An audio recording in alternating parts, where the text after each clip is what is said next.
अस्सलाम वालेकुम मोहतरम व्यूअर्स, हमारे चैनल पर आपको तहे दिल से खुशामदीद। उम्मीद करते हैं कि आप ठीक ठाक और सेहतमंद होंगे।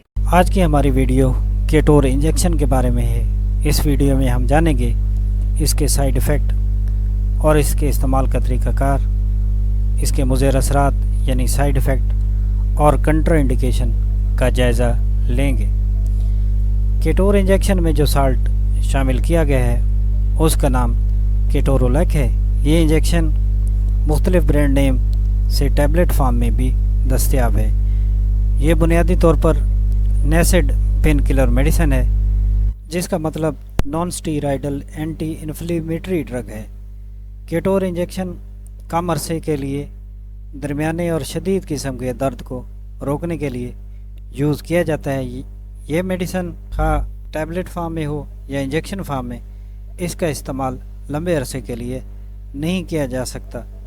अचानक से शदीद किस्म के दर्द को रोकने के लिए बहुत ही कारआमद मेडिसिन है। मसलन किडनी में पथरी की वजह से शदीद किस्म का दर्द या सर्जरी के बाद अगर शदीद किस्म के दर्द हों या आर्थराइटिस की वजह से मरीज़ों में शदीद दर्द का अटैक हो चुका है, तो उसको मैनेज करने के लिए इसका इस्तेमाल किया जाता है। इसकी डोज़ का अगर जायज़ा लें तो 10 mg हर 4 से 6 घंटे बाद इस्तेमाल की जा सकती है।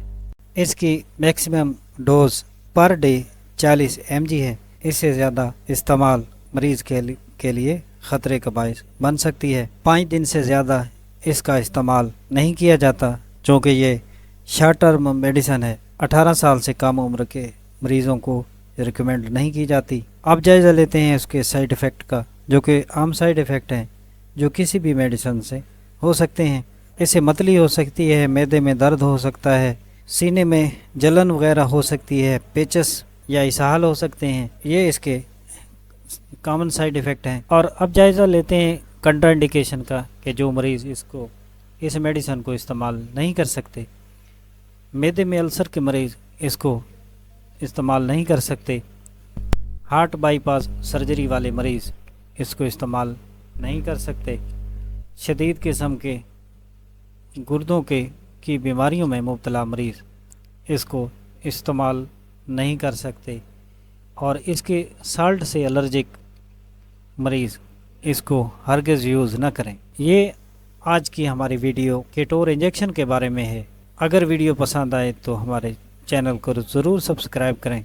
नेक्स्ट वीडियो में नए मौजू के साथ फिर हाज़िर होंगे। तब तक अल्लाह हाफ़िज़।